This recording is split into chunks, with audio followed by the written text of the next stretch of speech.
it's the 10th of October, and we are finally here with a traditional interview.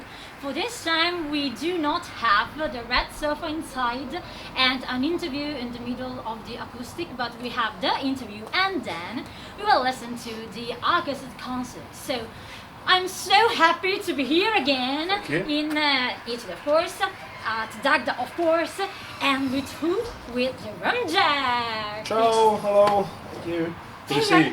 Speaking in Italian, and sometimes I'm so happy when it happens. Oh, Mike can actually speak Italian, so... Sì, voi possiamo parlare in italiano. Oh, I'm There we sorry. go. But no, I will just embarrass We'll myself. do, we'll do with my Italian and English. English. Okay, whichever you like. I'm in your country, I want to be respectful. I love you already. That's nice. That's beautiful.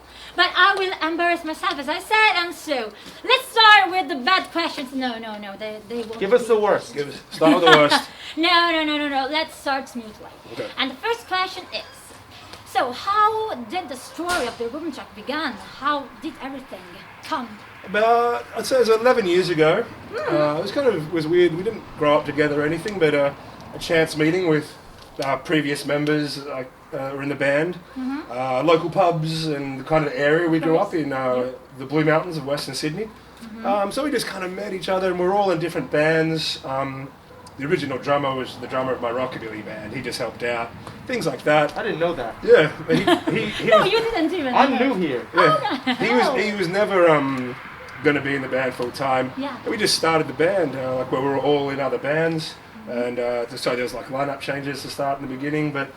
Yeah, so we started about 11 years ago in Sydney, and then we just got busy recording. Did 2 EPs within the first year, and then started touring non-stop.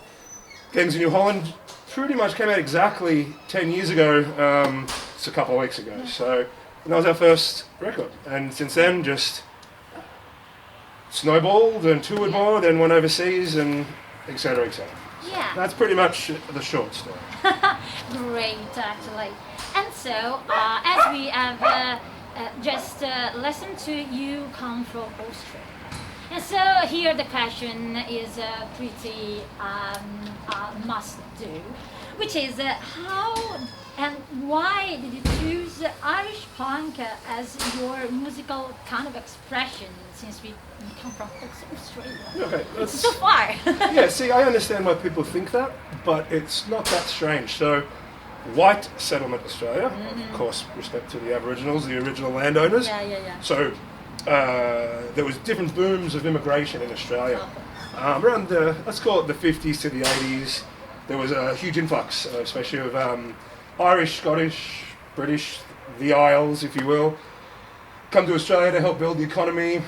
So there was a huge surge of Irish, Scottish, English people moving to Australia. So obviously with that, even though Australia had a weird fact, they had a thing called the assimilation policy. When you think back, it's actually disgusting because it was basically said, whoever comes to the country, you must assimilate to being Australian, which is strange because it's stolen. Anyway, the Irish people come, Scottish people come, and they brought the music with them.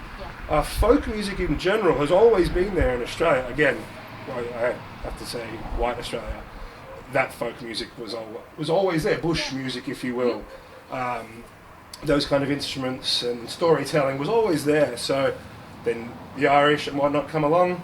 It wasn't that strange of a combination. So I'm a son to two Irish parents. And that was the same. Music everywhere, folk music, traditional music. It's everywhere. It's not hard to find in Australia at all because of that immigration. Yeah, of course. So basically it's a sort of recovering the heritage and keep it alive. Of course, yeah. It was brought with them, and then, going against the assimilation policy. Well, for example, my parents, they pretty much just hung out with Irish and Scottish and English people anyway. So there was always music there. Yeah, it's funny because I'm from Boston. Yeah. The exact opposite side of the planet.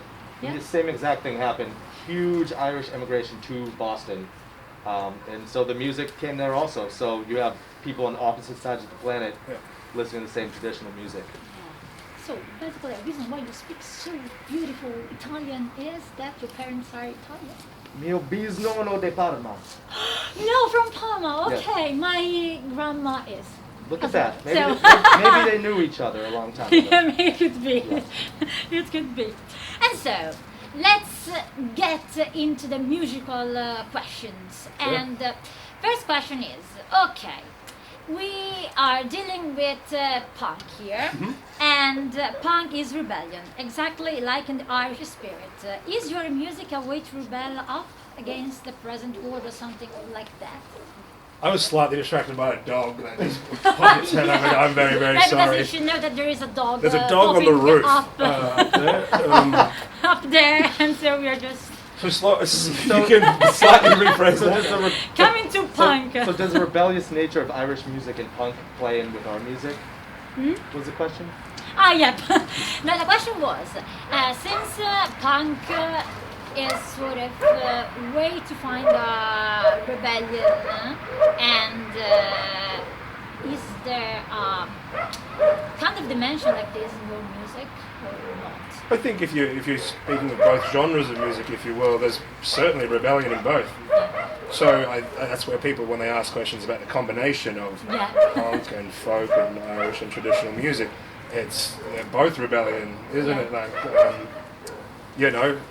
one was loud and out there and in your face and abrupt, and the other was done with beauty and but still strength as well too. It's, a wild mix. But I again don't think it's strange that the combination ever happened. We're not the first to do it. You know, Yeah, it's I it leans very easily for those two to join. Yeah, Yeah. yeah. I'd say in both genres, both in punk and Irish music, we both sing about our sorrows unapologetically. We both sing about our observations about the world around us. And there's absolutely rebellion in both genres of music. Yeah. So, So main theme of rebellion, or you can say, that you mostly focus on can be? Well, I guess a few things. It depends as well too. Like this new record we did Yeah. there's a few different kind of mentions of that as well too. But I guess it's like anything in punk. Is like you talk about society or what's happening at that stage, or people in society, and those stories you can get more niche or whatnot. Like we've never kind of like been incredibly bold with political Okay, statements, but okay. we've never been shy with it as well Yeah. too. There's plenty of songs, lyrics in there just expressing how we feel. this new album has a lot of, not a lot, but it's very undertones of some political and social statements Okay. that kind of challenge, I don't know, common thoughts that we think need to be moved forward. But it's all very quiet. We're not like an in-your-face political band. Yeah. Yeah. But Well, it's yeah, in there. basically, as you said, even just speaking about history we talked about in the beginning, maybe that Yeah. can be. Okay, and so, next question is, how much of Ireland influences in the compositions of your songs? That's a good question in that the folk instruments are there. The folk aspect of music is there. We're not trying to rip off Irish music or reinvent the wheel with Of that. course. But from where we're all from as well too, the influences. I would say Boston, Australia. I can say Australia had a very strong folk and bush and country scene as well too. But just in where we come from, that previous band I mentioned was a rockabilly band. Adam was in a hardcore band. Okay. Things like that. Pietro was playing jazz. So, okay, different backgrounds. Yeah, so there's no jazz elements to the songs or anything like that, but we all come from different backgrounds in that regard. So I guess there will inevitably be something that sneaks through, but with the Irish, Scottish kind of Celtic music, if you will, yeah, it's there. But essentially, I always think we're a punk rock band that has those elements in there. We still play like ska and like reggae stuff in there as well too. So could be more opposite in a way, I guess, but it works together as well. So there's that influence. It will always be there for sure. I think Irish music, Celtic music, has fantastic melodies and whatnot. That even there's no vocals, it's just like the tunes, the reels, the music is fantastic. So of course we're going to take something from that and try to put that into the aspect of music as well too. There's a lot of Irish influence in my songwriting, specifically from my grandmother. And on this album, there are some songs about relatives of mine that I've learned about in textbooks. So it's pretty cool. Yeah, we've really put in some Irish history into this album without it being too obvious. That's really cool. And so, coming to some specific songs. An Irish pop song is probably the song that made you most famous to the masses. And which song, anyway, is in your discography the one that you think represents you, even personally, the most? Never been asked that, actually. I know. But Okay, yeah, that's okay. the bad questions. Well, Irish pub song, yeah, you're right. It was the kind of gateway song for that, yeah. So that kind of kicked things off. But on a personal level, wow, I don't know. I've never thought of it. It's like asking a person to choose among the children, I think. Yeah, your favourite child. I guess that's the thing. Yeah, all of it. That's why we still do it. That's a bad answer, I know, but yeah, it's all of it. Yeah, it's kind of. I don't have an answer. I'm sorry. I don't. To be honest, I don't have an answer. Okay, yeah, I think it's pretty honest anyway, Yeah. even this kind of answer. Yeah. So, do you have one that you think represents you the most? Well, they would be on the new album, Okay. as I'm the new singer of the band. Okay. So Okay, here the spoiler alert is very, very high. Oh, it's out there. It's well and truly known. Mike's in the band now. Okay, so we have to keep an eye open to Yeah. try to choose the details and Yeah, read yeah. and understand. Well, the new stuff's coming out soon, so you'll be able to hear those ones. So you now know that you have to keep an ear to everything and try to detect the infos we have maybe just listen to. And with Festival of Roses, you talked about the situation of Australian clubs.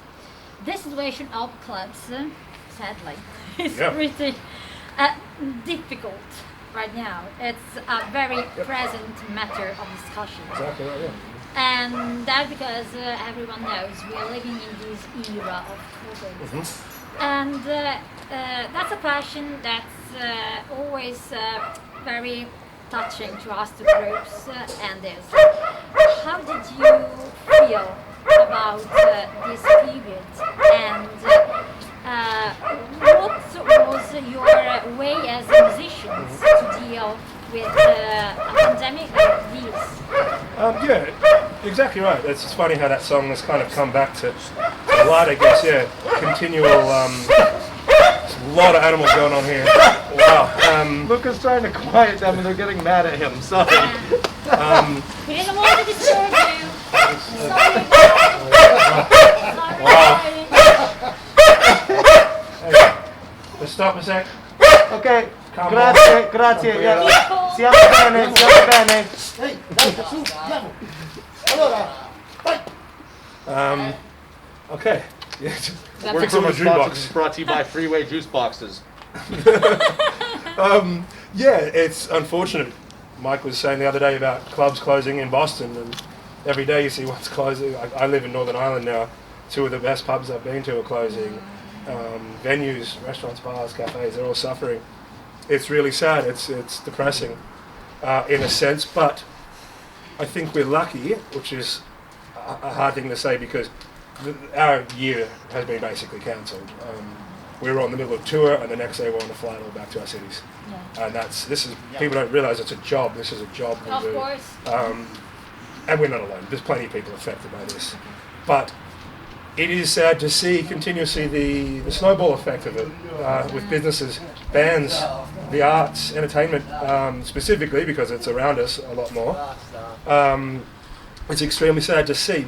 In our case, we tour a lot, so that impacted us. But in a way, we had to see what changed, which was us being on the road for 9 months a year. We can't do it. It's no one's fault. We just can't do it now. So what we did, for the first time, we made time, forced time, because of the pandemic, to meet and write music and play together and record. We can at least go into a studio. We can't go and play 6 nights a week, but we can write music, we can demo music, we can record it. And that's what we've done. We've tried to make the best of a bad situation. Yeah. Yes, we're technically out of work, I guess, like many people are. Except tonight, we've been able to do acoustic shows, Yeah. which is amazing. That's a little feed, a little help for us to feel like we're still doing our jobs, and which we love doing. It doesn't feel like a job, but yeah, we've been very lucky to come together and make the most of it and write a record. Yeah. That's why we're here. And the acoustic dimension, I have to say that has proved to be very nice anyway. We have had the opportunity to follow many different dates here at Dagda, and it was really okay. So I'm very, very, very willing to listen to this evening because I that it will be amazing. And so here we come with the last question, which is how would it feel to be finally on stage? It's very interesting in my case specifically because these are my first gigs with the Rumjacks as the new singer. And super excited to do it, but we want to be able to go full out.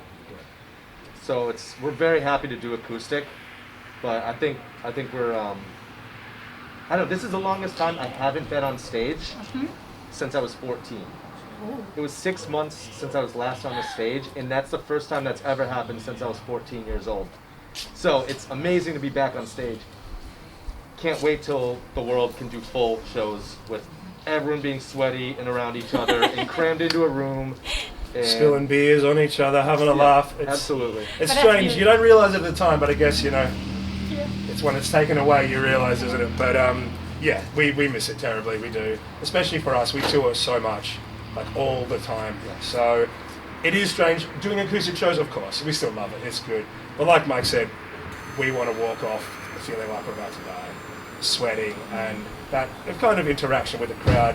Yeah, it's a little different now. People have got to stay further away. So that is definitely lost, I can't lie. But I bet it makes people, all those Tuesday nights that they're like, it's Tuesday, I got work tomorrow, I don't feel like going to the show. I don't feel like going out right now, it's a Tuesday. I bet you all regret that now. Yeah. Watch bands on Tuesday, sitting down, enjoying it. Yeah. I'd be a weekend warrior. Go and watch music every night. I think that with genre like the one that you play is very difficult to be sitting because, I know, you want to dance and to dancing music. Yeah, it is just dancing music. It's fun. A lot of these new songs, we have a lot of choreographed dance. Yeah. And we can't do that now because we have to sit down. Yeah. Mike does a killer backflip, and we're the only people that have seen it, and we can't just watch him do it. It's like, right, we've incorporated backflips now, so we've got to sit down. So it's upsetting. It's upsetting. Okay. So that's the most upsetting thing about a pandemic right now. That's one more reason to follow them for the next events and look at this as well. So, I have to thank you very, very much for your beautiful words and for this interview that you have given us. And so, thank you so much, and we will see you there in a while. See you in a bit. Mike's going to shout out in Italian and say thank you. Of course. He doesn't know that, but he's going to do it now. So, Grazie mille. Grazie a te. Grazie. Grazie a tutti. Io mi sciolgo raga qua, Ciao, quindi... ciao.